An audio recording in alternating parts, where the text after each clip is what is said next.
Сайн байцгаана уу? Та бүхэнд энэ өдрийн мэндийг хүргэе. Бид бүхэн өнөөдөр SGFs багийн эзэн мөнхчөнтэй уулзаад байна. За, сайн байна уу? Танд энэ өдрийн мэндийг хүргэе. За, өнгөрсөн амралтын өдрүүдээр Сагсан бөмбөгийн дээд лигийн зохион байгуулалттай холбоотой асуудлууд үүссэн. За, өөрөө чин Facebook дээр постлогдсон постуудыг бол олон нийт бол маш ихээр харсан байгаа тийм ээ. Тэгэхээр яг ямар асуудал болоод өнгөрвөө? Энэ талаар та нэг дэлгэрэнгүй мэдээлэл өгөөч. Яг угаасаа үзэгчд болон одоо сагсан хүмүүс сонирхогч бүгд мэдж байгаа шүү дээ. Ерөөсөө энэ тоглолтын шүүлттэй холбоотой асуудал. Тоглолтыг шүүж байгаа шүүгчд алдаатай буруу зүрүү одоо шүүхэд тэрэнд эргээд ямар хариуцлага оногддог нь ямар ч ойлгомжгүй. Алдаатай шүүлтийг одоо баг хэрхэн яаж одоо хянуулах уу? Тэр одоо хүнд гомдол гаргах уу гэдг нь маш одоо хязгаарлагдмал. За тэгээд ер нь бол энэ шүүгчд ер нь юу хийгээд байгаа вэ гэдгийг бол ойлгоход их бэрх хэцүү. Жишээ нь сая өнгөрсөн хагасаа өдрийн манайх налах бизонто хийсэн тоглолтын дээр бол жишээ нь 3 дугаар үед манайх 14 оноогоор тэргүүлж явхад 3 удаа дараалсан ийм асуудалтай одоо алдаа өгөх эсвэл манай тоглогч нар ерөөсөө алдаа үлээхгүй байх, гараг хөлийг зохиолоход ерөөсөө алдаа үлээхгүй байх гэдэг. Эсвэл манай тоглогч алдаа хийгээгүй байхад нь хийсэн гэж заах, өөр тоглогч алдаа хийж яхад нөгөө хүн алдаа заах гэдэг ч юм уу. Тэгэнгүүтээ нөгөө хүн алдаа хийгээгүй болонгууд буцаагаад ийшээ заадаг ч юм уу те. Гэх мэтчлэн ийм нэг талыг барьсан шүүлт, ийм тоглолт тэнцвүүлэх гээд байгаа юм шиг ийм шүүлтүүд бол маш их явагдаж байгаа. Бусад багийн одоо менежмент эзэдүүч гэсэн яг энэ талаар бол маш их ярьж одоо гомдолж байгаа тийм. Тэгээд хагасаа өдөр яг тийм асуудал үүссэн. Тэгээ энэ бол нэг бус удаа ерөөсөө. Тэгээд 3 дугаар үед дуусахад эсрэг баг маань бол 14 оноогоос 4 оны зөрүүтэй болтол. Би бол энийг яг мэдээж манай багийн залуучуудын зарим шийдэлтүүд нь унаагүй. Гэхдээ яг тэр одоо багийн алдаа 4-өөс дээш болцсон байх үеийн тэр дуудаж байгаа алдаанууд бол ингээд ерөөсөө 5-6 оноо бол цаг явуулахгүй авах боломж ингээд айлт бий болохоо. Тэгээ ингээд тоглолтыг бол бүрэн нэгснэ химнэлийг бүрэн шүүгчд удирдаад эвтчихэж байгаа байхгүй.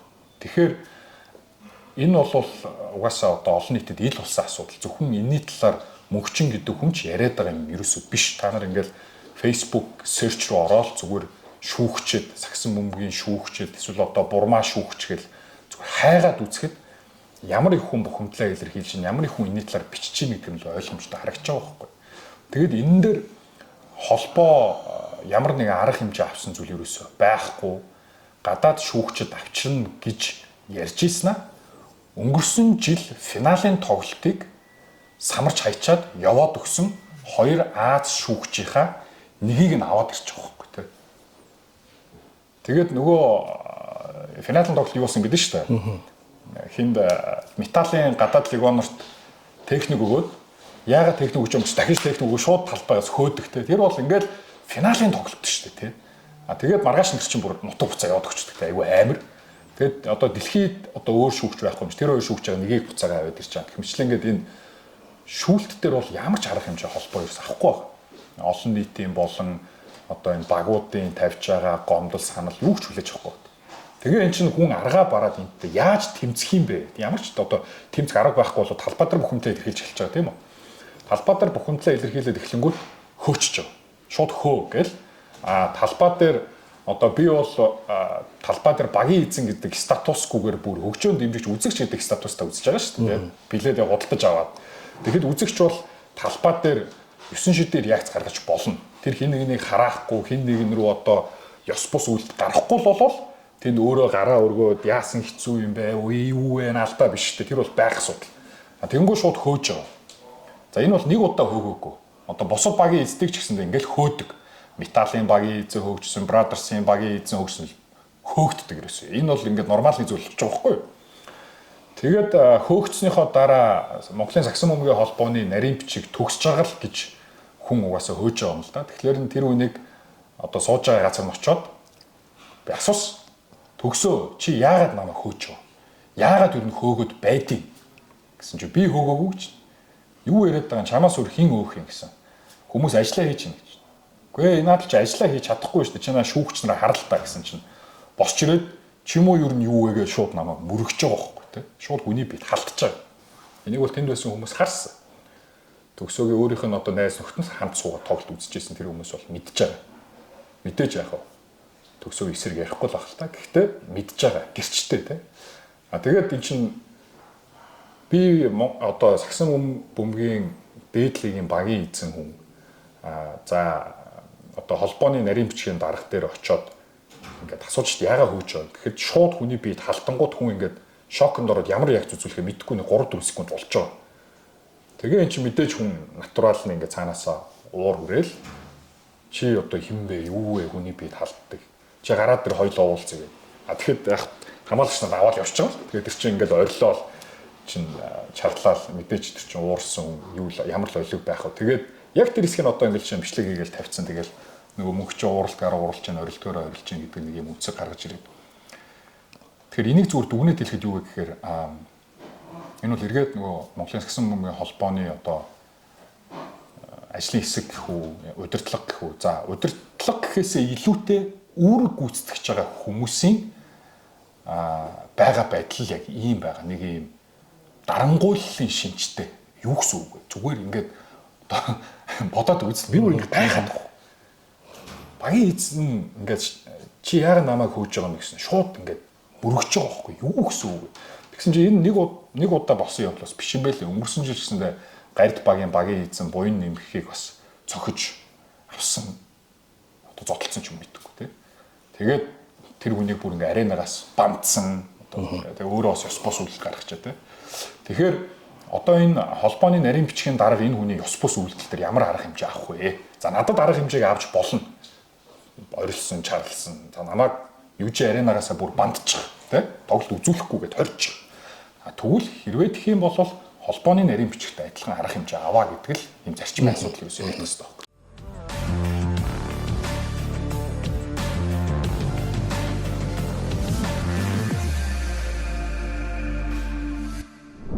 За тэгэхээр энэ гол асуудлууд бол шүүгчтэй холбоотой асуудлууд гэж ойлгож болно тийм ээ. Шүүлттэй холбоотойгоос үүдэлтэй асуудлууд бол энэ амралтын өдрүүдээр үүссэн байна шүү дээ. Тэгэхээр холбоо маань шүүгчтэй холбоотой асуудлуудыг багуудаас одоо гомд саналыг хүлээж авдаг уу, шийдвэрлсэн тохиолдлууд юу байгаа юу?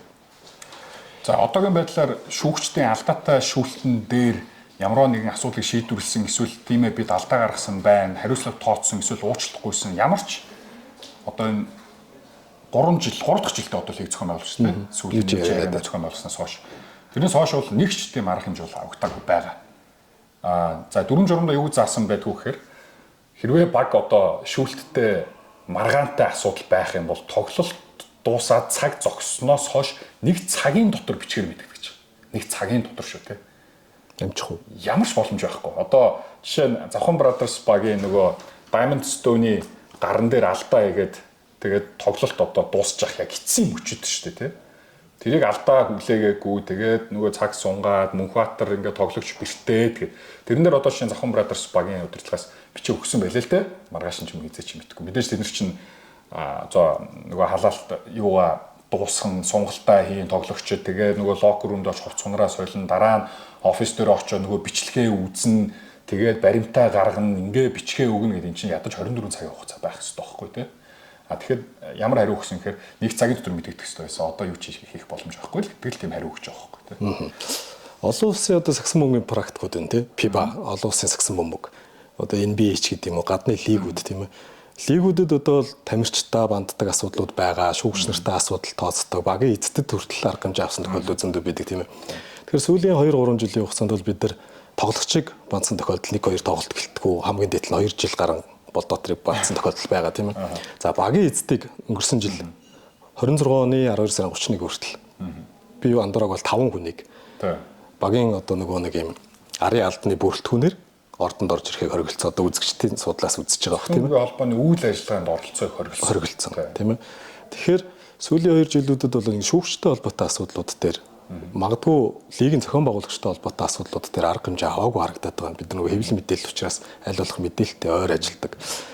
Тэгэнгუთ эдгээр хүмүүс дээр арга хэмжээ аваагүй мөртлөө одоо шүүгч нарт дээр авахгүй байна, арын албан дээр авахгүй байна гэдэг нөгөө тэнцвэр байхгүй байна гэдэг нэг асуудлыг бол өөрөө хөндөж байгаа тийм ээ. Дараагийн нэг асуудал болохоор яг хүн л шүүж байгаа юм чи алдаа байгаа гэдэг хүн болгон мэдчихэж байгаа. NBA ч гэсэн маш том алдаанууд гаргадаг. Гэхдээ шалгаад асуудлаа хүлээн зөвшөөрдөг тийм ээ.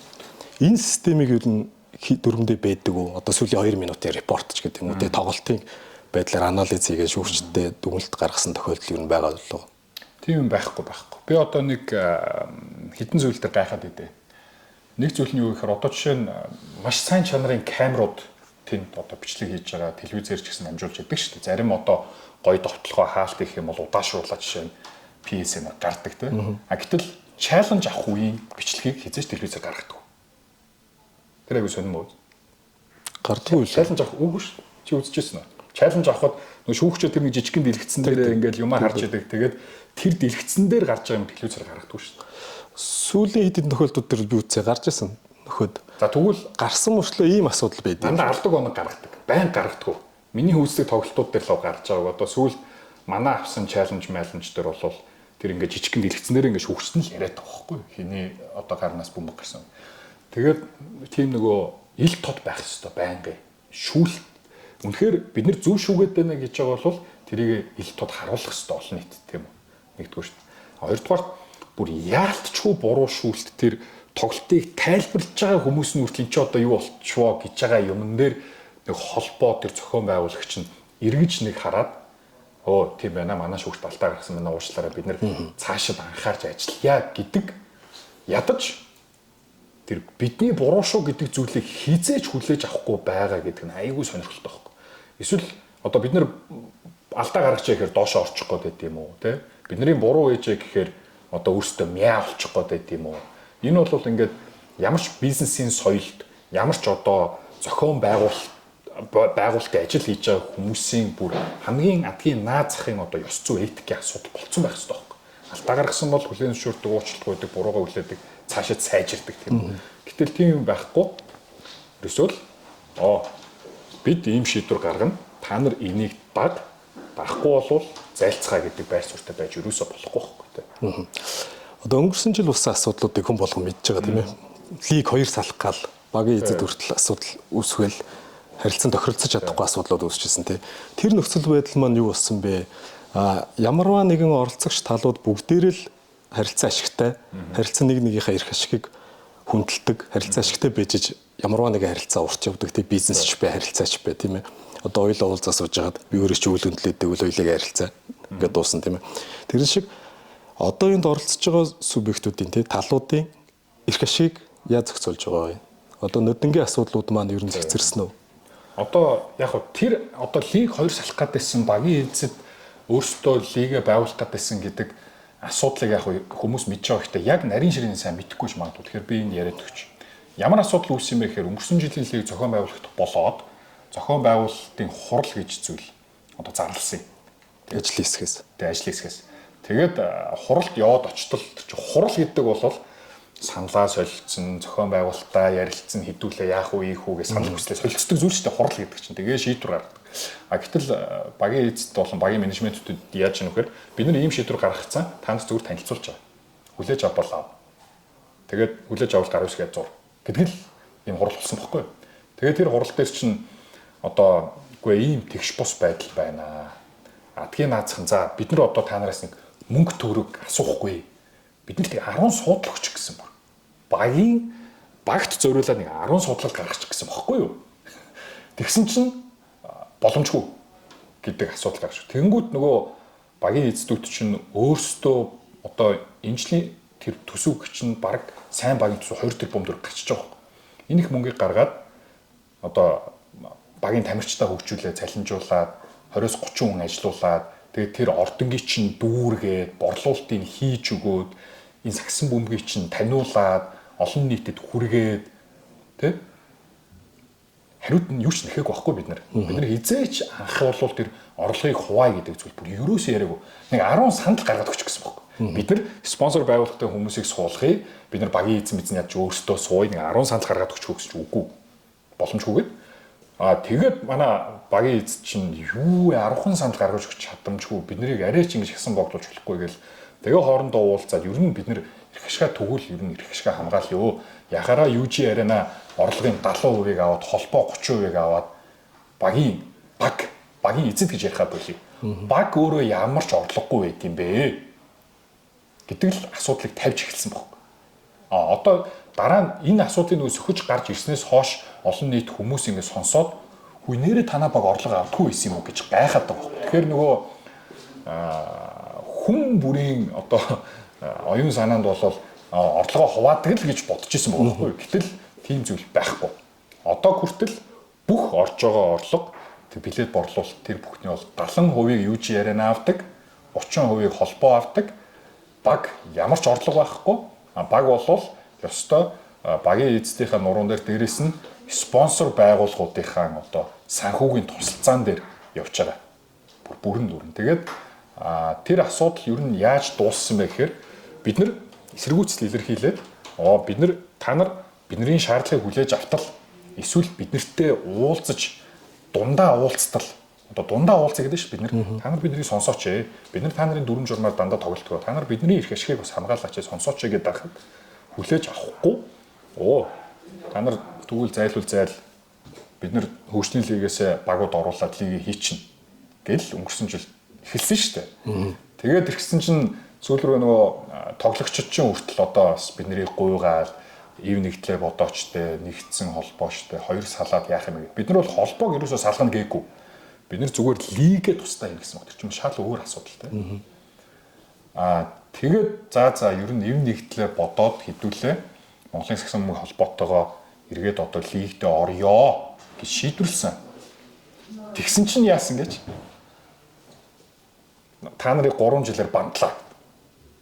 Одоо бид нар чинь нэг шинэ за окей. Бид нар бас ингэж яах вэ? Дуусч хийж гэсэн үг тийм бодоод лигтээ орё доо гэсэн чинь одоо 3 жилээр бандж байгаа байхгүй тийм. Энэ бол бүр маш буруу хандлага байхгүй. Энэ бол зүгээр л дарангуйлал гэж би хэлнэ. Ерөөсөө л дарангуйлал. Энийг өөр тайлбарлах ямар ч арга байхгүй. За тэгээд одоо багийн тэгээ яах вэ? Ганц шийдэл гарсан нэг 5 судалтай болж авсан. Багууд. Тамирчид бас нэг 5% аваад байсан уу? Тэр чинь бол бид нар бол бүр ингэсэн бохгүй юу? Бид нар тамирчдад хэдэн хувийг болох юм? Борлуулалтнаас тэгээд баг хэдэн хувийг авъя. Тэгээ бид нар цаашаа багаа ингэ санхүүжүүлэх боломжтой болно гэдэргээд ийм санал тавьсан бохгүй юу? Тэгсэн чинь их зөвүүн. Нөгөө багийн эцдийг нь бандаж хаянгуудаа багт нь ямар ч орлого өгөхгүй болонгуудаа тамирчид нь болохоор борлуулалтаас мөнгө өгнө гэд. Сайн өнгөрсөн жил нэг жоохон мөнгө тамирчдад талбайд гарсан минутаар нь дүүцүүлээд илүү журам яваад тест. Тэр бол гайгүй мөнгө авсан байлаа. Бас зарим дэвшний 5-6 сая төгрөг. Гэтэ тэр чинь бол яг бас ингээд нөгөө холбоо нь ингээд тамирчдыг ингээд тойголж байгаа. Бас нэг арга хэлбэр болчихж байгаа байхгүй. Багийн хийцээ та нар бол ерөөхдөө бол цаашаа шүүл гэдэг юм л. Өнгөрсөн жил бол яг энэ үйл явдлуудыг бол хажуунаас нь харж байсан. Манай эм спортцийнхан бол ер нь аль тал дээр нь сурвалжлагаа авч ажилласан мэдээллүүдийг ч хүргэж ийсэн. Зүгээр хувь бодлоор бол оролцогч талууд бүгдээрээ эрх ашигтай, харилцан ашигтай, нэгнийхээ одоо нөгөө эрхээр нөгөөдгнийх нь одоо үүрэг нь хэрэгжээд ингээд хамтарч ажиллаж явах хэрэгтэй гэж хардаг. Тамирчдад өгж байгаа мөнгийг бол миний хувьд бол ингэж л бодсон л доо. Багчин угаасаа тамирчдад цалин өгч байгаа шүү дээ. Тэгэхээр заавал тамирчдад тийм асуудал байх хэрэгтэй. Баг өөрөө бонусаа өгөөл явах. Ёстой шүү дээ, тийм ээ. Энэ асуудал цаашдаа үргэлжлээд явах юм бол ер нь багийн эзний зүгээс ер нь ямар байр суурьтай байна вэ? Одоо цаашдаа. Одоо яг хөө манай багийн эзэд бас дахиад хоорондоо ярилцж байгаа. Бид нар болвол заавал одоо тусдаа гараад өөрсдийн лигийг хийгээд ингээд тусгаар улс байгуулад явах сонирхол нэн тэрүүн ерөөсөө байхгүй. Хамгийн нэгдүгээр ашиг сонирхол бол биднийг сонсооч ээ. Одоо нэгсэндөө нэг нүгтээ аавда гадуурхагдбайгаа хүүхд өчгөл байгаа байхгүй юу? Яг үнэндээ.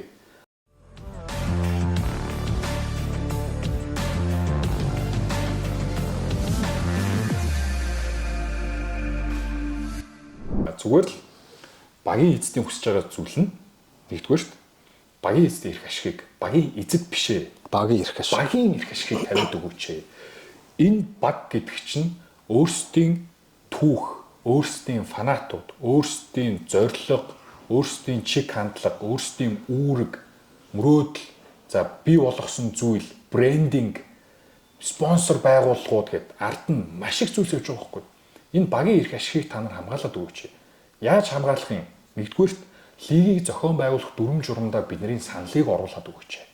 Хоёрдугаарт шүүгчнэрийн асуудлыг шийдээд өгөөч. Бид нар шүүгчтэй бид нар бол тавих шаардлага ерөөсөө гадаа шүүгч тавьчихлаа. Тэ гадаа шүүгч ахлах шүүгчээр авчир. Тэгэхдээ чинь зөндөл олон орны шүүгчд байна шүү дээ. Тэгээ Азиг хариуцсан ФИФА-гийн шүүгчдэр зөндөө тийм. Хоёр нөхрийг одоо 3 жил дараалал авчирлаа. Болоогүй шүү дээ бид нэр зөндөө олж харсан. Тэрийгээ солиод өгөөч. Гуравдугаарт энэ олж байгаа орлогоос нэг 1% ч юм уу ядаж өгчөөч. Эн чинь нөгөө шудраг зарчим гэдэг зүйл байх хэрэгтэй байхгүй тийм. Аль тал ямарваа нэгэн одоо ашигтай, харилцан тохиролцоотой, ялалттай байж иж win-win байж иж бизнес удаан оршин тогтнох боломжтой болдог. Дөрөвдүгээрт нэг нөгөө багт гаргаж өгсөн суудал дээр одоо энэ багийн эцдийгээ суулгадаг болгоод өгөөч. Тавдугаарт энэ зохион байгуулалтанд оролцохоос 3 жил мөлөөр бандснаа болоод өгөөч. Нэг ийм хитгэн л зүйлийг л асууж байгаа. Энэ бол тийм хэцүү зүйл юусоо асуугаагүй байхгүй. Зүгээр бид нар харилцан ойлголцолтой явъя. Биднийг сонсооч л гэдэг зүйл. Тэ? Түүнээс бид нар ингээд айлын эрх үгчиг юм нэхэл юмыг нөхгүй байхаар уурлаал ингээд дагаад асуудал бол юусоо биш байхгүй тэ. Одоо өнгөрсөн жил болж байсан асуудлуудаас хойш бол ямар нэгэн байдлаар тодорхой хариунууд өгсөн үү? За бандаад ямар ч лээсэн лигт буцаад тоглохоор болсон тийм ээ. Тэрнээс хойш хариу өгсөн үү? Бандсан. Үгүй лиг тоглохоор болоод бандсан баг. Лиг тоглохоор болсны дараа бидний бандаа ичиж байгаа байхгүй юу? За тэр яах вэ? Энэ жил одоо манай багч нь бас одоо шинэ тоглогчид аваад их сайхан хүч зузаантай болоод тэгээд шинэ спонсор байгууллагууд орж ирээ. Тэгээд би бол лигтээ өстө сайхан орондоо энэ жил өстө гоё тоглондоо бэлтгэн мөнгө холбоо шин дэмжиндэл гэдэг сэтгэлтэй эхэлсэн. Тэгээ эхлээд байжгаад би нөгөө юу алтан бичиг явуулсан Монголын сагсан бөмбөгийн холбоонд. Танах ингээд өнгөрсөн жил тий бид нэр их ашигын төлөө дуурснаас болоод ингээд бүтэн нэг одоо 3 жил бид нарыг бандсан үйл ажиллагаанд оролцоос. Энэ бол маш хэцүү байна. Би одоо жишээ нь локер өрөөнд орж багийнхан тоглогчтой ярилцмаар байгаа. Миний одоо хүүхдүүдээс ялгаагүй, миний дүүнерээс ялгаагүй юм залуучууд болчихлоо шүү дээ. Тий. Дээрээс нь энэ чинь зохион байгуулалт оролцох хэрэгтэй ажил зөндөө байна. Тэрийг хязгаарлаа хийж байгаа энэ багийн амжилтанд шууд нөлөөтэй. Тэгээ хоёрдугаарт би чинь за одоо сошиал моошл дээр янз бүрийн бичсэн те энэ бол миний буруу одоо ив нэгтлээ бодоод хідүүлээ сайхан хамтын ягт хамтын ажиллагаатай холбоотой сайхан ажиллая бид нар ч лигтээ сайхан орё энэ бангаа гаргаад өгөөч гэдэг хүсэлтийг тавьж үзсэн. Тэгсэн чинь хүлээж авахгүй л гэсэн. Аль биесээр хариу өгсөн. Төгс жаргалын хариул ирсэн. Тэр бол үнэхээр удирдах зүйл мөнгөлн хуралцсан юм уу? Холбооны ерөнхийлөгч одоо дэд ерөнхийлөгчөнтэй нь хоорондоо хуралцсан юм уу? Би хэлж мэдэхгүй байна. Төгс жаргалын нарийн бичгийн даргын л хариу ирсэн. Би бол юу гэж хараад байна вэ гэхээр надад дургу 1-2 хүн л тэр холбоонд байгаа.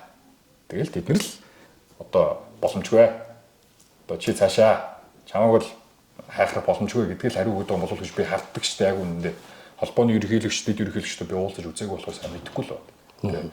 Одоо нарийн бичгийн дарга буюу тэрний доор байгаа гүйцэтгэгч хүний хандлагаас харахад намайг чинь мөргөөд авч байгаа хандлагаас харахад бол тэр үний хувийн шонзон байна уу л гэж би хардаг. Өөр одоо энийг тайлбарлах ямар ч арга байхгүй байдаг. Тэгээ би бол одоо цаашид бол одоо энэ багийн эздийг бандсан асуудлыг бол ер нь спортын арбитрийн шүүхэд хандах хэрэгтэй байна гэдэг байр суурьтай байгаа. За бандаж болно. Тэгвэл 3 жил гэдэг нь яг ямар дүрм журам учир шалтгаанаар 3 жил гэдэг тоог гаргаж ирсэн. 1 жил бандаж болно те. Эсвэл мөнгөнд хоргуул тавьж болно.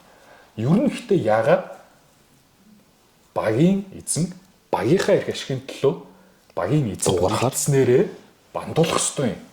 Энд чинь те бид нар түүнээс мөнгө бид нар тэгээ манай багийг ивентдэг гэж бид нар шаарддаггүй шүү дээ. Манай багийн тоглогчдын цалин мөнгө гэж юусоо шаарддаггүй шүү дээ. Бид нар зүгээр л өөрсдийн эрх ашигаар одоо сонсооч л гэдэг зүйлийг тавьсан шүү дээ. Өнгөрсөн жил бид нар юу тавьсан гэхээр айгүй их мөнгө санхүү гаргаад тавьж хад өнгөрсөн жилийн зохион байгуулалт чинь ингэсэн баг.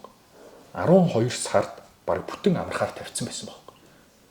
Бид нар ерөөсөө хідэн зүйл дээр асуудал төвшүүлсэн. Бид нарт нэг 10 санд өгчөөч 2хан тойрог гэдэг чинь арай бага байна. Тэ 10хан баг 8хан багч байлуу. Эхлээд бол 8 байж байгаа. Сүүлд 13. 8 баг 2хан тойрог тоглоно гэдэг чинь наа чинь нэг баг 14хэн тоглолтын ийм үйлрэл гэж байж болохгүй. Дор хаяж 3 тоглуулад өгөөч. Тэгээ 3 дугаарт 12 сард ийм удаан амарна гэж юу байсан юм бэ? Яагаад 12 сард амарч байгаа гэсэн? UG Arena шинэ жилийн захиалга авах хэрэгтэй. Ерөөсөө тийм байна. Сонирн байгаа шүү дээ. Монголын сагсан бөмбөгийн дээдлийг UG Arena шинэ жилийн захиалга авах хэрэгтэй учраас завсарлаж болохгүй шүү дээ. Монголын сагсан бөмбөгийн дээдлийг энэ багууд фанатууд тоглогчдын эрх ашиг нэгдүгээрт байх хэрэгтэй. Гэтэл 12 дугаар сард UG Arena-гийн эрх ашиг нэгдүгээр тавигдчихж байгаа байхгүй тийм.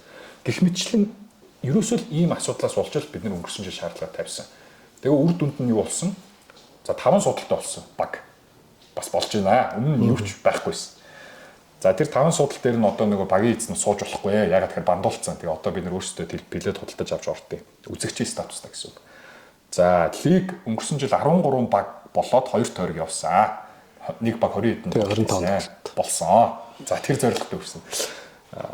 За 3 дугаарт одоо дахиад 12 сард одоо ингээд энэ 7 хоног тоглоод 12 сарын 24 хүртэл завсарлах чинь шүү дээ. Ягаад тэгэхээр UG Arena-д шинэ жилийн захиалгатай. Тий. Тэгэхээр ингээд UG Arena-гийн эрх ашигыг бол хүлээж аваад байгаа. Бид нар шинэ жилийн захиалгатай учраас тоглолт хүлээж боломжгүй. За тэгвэл ягаад Step Arena-д хийж болохгүй? Тэгвэл ягаад буян тухай спорт хийж болохгүй? Бүр болийн спортын орнд очиж тоглосон ч бид нар чадсан шүү дээ. Үнэхээр 2-7 хоногийн хугацаанд тий. Тэгэхээр энэ нөгөө дахиад энэ UG Arena-гийн эрх ашиг нэгдүгээр тавиад шинэ жилийн үеэр завсарласнараа багийн үйл ажиллагааны зардлыг 1 сараар сунгачиж байгаа байхгүй. Нөгөө 2 тэрбумын төсөвтэй багч нь хэрвээ 12 сар тоглоод лиг нь арай хурдан явсан бол 200-300 саяар зардал нь багасах байхгүй. Сарын тогтмол зардлууд тийм ээ. Коучийн цайлан, легионоор тоглогчийн цайлан, за бусад урсгал зардлууд гэж амар өндөр зардалтай байхгүй. Тэгэхээр энэ багийн эрх ашигыг бас жоохон сонсооч л гэдэг л зүйлийг гуйгаад байна. Тэгэхээр өөр нэг юм гуйгаагүй хүсээгүй яг нэг. За яг нөгөө би бол ингэж бодож байна л та. За UG Arena окей гоё бүтээн байгуулалт. Сагсан бөмбөгийн өнөөдрийн түвшинд сүүлийн 3 жил бол маш гоё үзэгчд ч гэсэн маш гоё хүлээж авч байна. Маш гоё олноороо дэмжиж байна тийм ээ. Тэгэхээр нэг талын эрх ашигыг ярихдаа нөгөө талын эрх ашигыг бас хөндөж ойлоо ярьж бол буруу ах гэж би хувь хүн талд бодож байна. UG Arena-гийн эрх ашигыг хөндлөдөг, за холбооныхоо эрх ашигыг хөндлөдөг, багийн эзэнтийнхээ эрх ашигыг хөндлөдөг, тоглогч нарын эрх ашигыг хөндлөдөг, шүүгч нарын эрх ашигыг хөндлөдөг ингээд оролцож байгаа бүх талууд нэг нэгэндээ эрх ашигыг хөндлөдөг, харилцан ярилцдаг, нэг нэгнийхээ асуудлуудыг ойлгодог байж энэ лиг маань урт хугацаанд илүү гоё хөгжинэ гэж бодож байна. Зөв. Одоо яг ийм л асуудал болно. Хэрвээ одоо багийн удирдлага эзэдийн багийн эзэд гэж ярих ерөөсөө болиг. Багийн эрх ашиг шингээхгүй, багийн санал хүсэлтийг хүлээж авахгүй, сонсохгүй энэ чигээрээ ингээл бид нарыг одоо дарангуйлсан, дарамтлсан байдалтайгаар та нар бидний тавьсан шаардлагыг хүлээж авч, журмыг хүлээж авахгүй бол одоо зайлцгаа гэдэг байр суурьтай байгаадах юм бол энэ лиг удаан хугацаанд оршин тогтохгүй. Үнэхээр Metal Brothers, Erdenet Miners, за Knights одоо хуучнаар гард, Apes, за TLG, Алтан дорнодын дайчид, за Дархан United, за Налах Bisons, Дархан United, Налах Bisons хоёрын байр суурийг сайн хэлж мэдэхгүй. Гэхдээ ямар ч байсан өмнөх дурдсан багууд бол нэг байр суурьтай байна. Ямар байр суурьтай байна вэ гэхээр бид нарыг үнэхээр хүлээж авахгүй бол бид нар ярилцъя гэдэг ааш, бид нар дундаа уулзъя гэдэг ааш, бид нар асуудлаа шийдэе гэдэг ааш. Үнэхээр хүлээж авахгүй бол бид нар өөрсдийн лигээ хийе гэдэг л байр суурьтай байна. Ийм байдлаараа үргэлжлээд явах юм бол бид нар өөрсдийн лигээ л хийхээс аргагүй болно. Бид нар өөрсдийн лигээ хийх гээд одоо зүтгээд байгаа юм ерөөсөө биш. Гэхдээ үнэхээр хүлээж авах сонсохгүй бол тэртээ тэргүй энэ тусдаа явахаас аргагүй бол. Яг нь Монголын сагсан бөмбөгийн лиг нь үндэсний дээдлиг гэдэг нэрээрээ дахиад өөр багууд оруулаад явна үз. Бид нэр тэгвэл мэдхгүй. Mongolian Professional Basketball League, Pro Basketball League гэдгээ бид нэр хийгээд явж болно. Америкч гэсэндээ ABA, NBA гэдэг нэг хэсэг явдаг л байсан. Хуучин цагт тийм ээ. Одоо бидний хамгийн сайн мэдхээр National Basketball Association буюу NBA гэдэг компани ч хувийн компани шүү дээ. Хувьцаа эзэмшигчтэй. Багийн одоо тэр хэдэн баг гэдэг үлээ марч. Одоо хэд вэ? 30 байгаа. Тэр 30 багийн эзэд тэр NBA-с хувьцаа эзэмшсэн шүү дээ. Тэгээд тоглолтын орлогоосоо хүлээж авдаг тийм. Тэгээд их ашгаа тусгадаг. Дотроосоо комиссионероо сонгодог. Дотроосоо сонгодог. Сонгуульд ажиллаар юм чинь ажилтдаг байдаг ийм ардчилсан зарчимтай байх ёстой. Ингэж энэ бол эрүүл систем удаан хугацаанд оршин тогтнож чадна. Тэгэхгүй нэг одоо удирдлага ерөөсөө л юу хийхийг зааж одоо тушаадаг, даалгадаг байдалтай. Тэгээд багуудын эрх ашигыг одоо хүлээж авдаггүй, сонсдоггүй. Харин бүр эргээд эрх ашигыг зөрчөөд идэг бол энэ удаан тогтнох ямар ч арга байхгүй. Тэгэхдээ бид нар бол нэг зарчмыг бол баримталж байгаа. Бид нар хизээч дахиж одоо юу гэдэг холбоо хуваагдах гэж хуваах ямар ч тийм сонирхол байхгүй. Бид нар зөвхөн хувийн компани байгуулад одоо өөрсдөө сагсаад тоглоё. Эсвэл одоо тийм л байр суурьтай байна. Тэгээд би дахиад тоцтгож хэлье. Хоёр хуваагдсан лиг хийн гэдэг сонирхол үнэхээр алга. Тэр нь чинь бас одоо би бас энэ дээд лигийг зохион байгуулж байгаа хүмүүсээр бахархдаг. Маш их зохион байгуулалт ажиллаж айгүй хэцүү шттэ. Өстой маш олон хүн оролцож байгаа тийм. Маш олон хүн оролцож байгаа. Өндөр одоо технологийн камераас ахуулаад тэр камераар бичих хүнээс ахуулаад тэр хамгаалагчаас ахуулаад тэр шал арчиж байгаа хүүхдээс ахуулаад асар том зохион байгуулалт явагддаг. Энэ том зохион байгуулалтыг бид нэр дахиад энд хийх гээд бас дахиад эн чинь хөрөнгө хүч толгойн өвчин болох шаардлага үнэхээр алга байна шүү дээ. Бид нар одоо байгаа лигтэй сайхан тогломоор байна.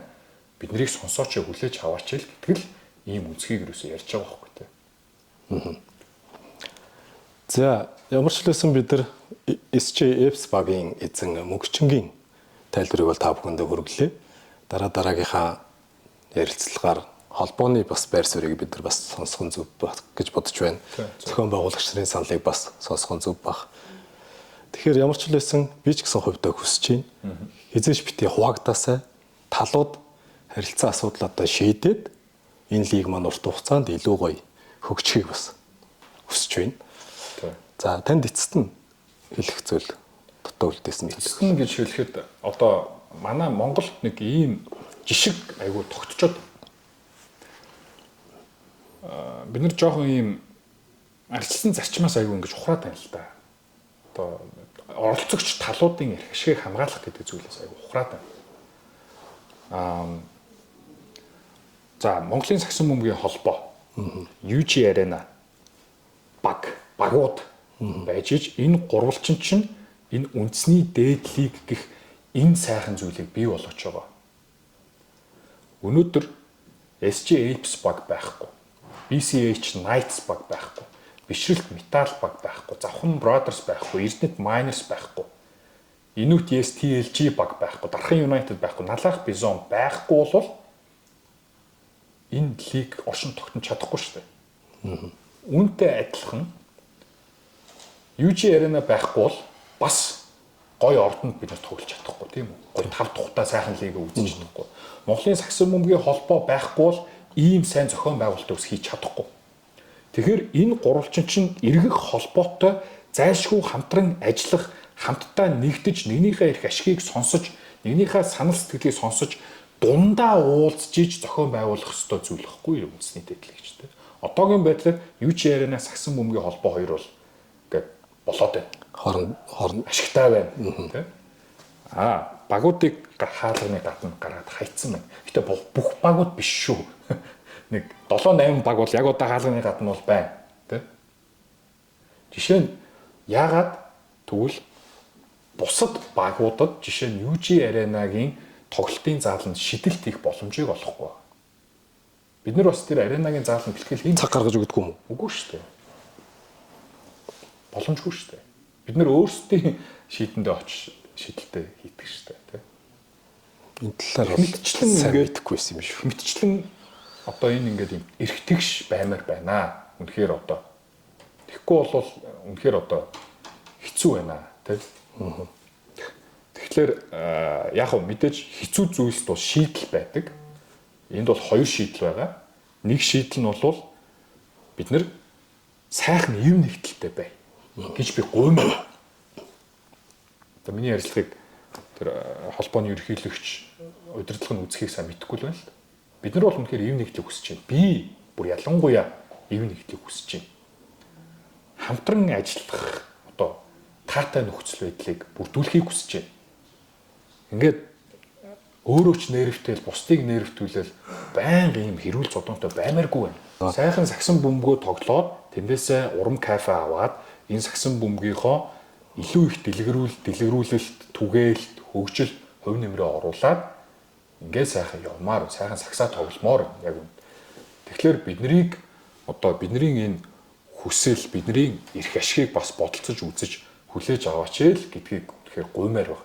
Түүнээс бид нар овоож хоцоосон мөнгө төр хүсээгүй, биднийг илүү харж үз, манай багийг шүүлтэндээ илүү сайн шүү гэсэн юм рөөсөө хийлээгүй. Болохгүй байгаа болол энэ бүх багийн удирдлагууд чинь багч нь энэ бүх багч нь л гэл хэцүү байдалтайгаар илэрхийлээд байгаа шүү дээ л гэж хэлээ да тийм. Өөр юу хэлэхв? Тэгээд бас сагсан бөмбөгийн ордон дотор заримдаа ёс бус юм шиг үйлдэл гаргадаг бол намайг үнэхээр бас уучлаарай, Монголын сагсан бөмбөг сонирхогчид фанатуудаасаа уучлалт хүсэж байна. Гэхдээ спорт гэдэг өөрөө нэг төрлийн тулаан. Энэ тулаанд бол сэтгэл хөдлөл янз бүрийн илэрхийлэл бол гарна. Та бүхэн гадаадын сагсны тоглолтуудын фанатуудын реакшн, хөл бөмбөгийн тоглолтын фанатуудын реакшн гэх мэтчлэн видеонууд үзээрэй. Тэнд бол ингээд манайхан харимч реакцгүй эмоцгүй л байжсэн ингээд реакц эмоц гаргадаг болж эхэлж байгаа их гоё. Би бол тэн дээр ингэж боддоо шин. Ингээд эмоцтой байгаа л олон төрлийн бичлэгүүд ингээд сошиал гарч ирж штэ. Энэ болгоныхын хэрээр үзэгч нэмэгдэж байгаа. Илүү энэ юу вэ? Энэ хүн чинь юу хүн блэ? Энэ мөгчин гэж хэн блэ? SJFC гэж юу юм? Энэ сагсан бөмбөгийн баг гэдэг. Үзэгчийн тоо нэмж байгаа болов уу? Хүн ингэж ярьдэн шүү дээ. Энэ хэрүүлч мөгчнгөөс бол сагс сонирхолтой байна даа ч гэж ярьдаг хүмүүс байдаг. Магадгүй тийм комментүүд бол олон харж байна. Тий. Тэгэхээр яг вэ тэгэхээр та бүхэн бас хэрвээ тийг санагддаг бол намайг уучлаарай. Гэхдээ үнэхээр энэ цоглох зүрх бол Монголын сагсны төлөө л байдаг. Хувай бутаргыг гэсэн нэг ч санаа байхгүй. Зүгээр ардчилсан зарчмаар санал бодлоо сонсуулмаар байна. Ийм л хүсэл байдаг юм шиг хэлээд байна. За өнөөдөр SJFC багийн эзэн мөгчөнтэй уулзаж санал бодлын сонслоо. Тэгэхээр та бүхэн маа ч гэсэн үзээд дор бүрнийхээ өөрсдийнхөө бодлоор тунгаагаад үзээрэй. Бид нар ч гэсэн бас ийм нэгдлийг хүсэж байгаа. Манай ийм спортын зүгээс ч гэсэн Монголд ганц сагсан бөмбөг биш. Бүх спортууд гоё хөгжиж спорт маань төв дэлхийд амжилтаа гаргасан дотоодоо ч гэсэн лигүүд маань маш өндөр түвшинд хөгжөөсэй гэж бас хүсдэг. За өнөөдөр ингээд ярилцлага өгсөнд баярлалаа. Ажилтнаа амжилт хүсье. Амжилт хүсье. Та хэдэд спешиал ярилцлага өглөө. Түүнээс өөр сайт бусад бас юунууд залгаалсан гэдэг. Би бас M Sports-ийн Монголд анх үгүй сайн хэлж мэдэхгүй байна. Яг ингээд сүүлийн үед айгүй шинээр хүчтэй гарч ирээд их гой сагсны мэдээллүүдэд тавьдаг тэр контентууд нэг таалагддаг учраас бас ярилцлага өгөө гэж бас шийдсэн байна. Тэгэхээр та бас ажлын амжилт хүсье. Баярлалаа. За баярлалаа.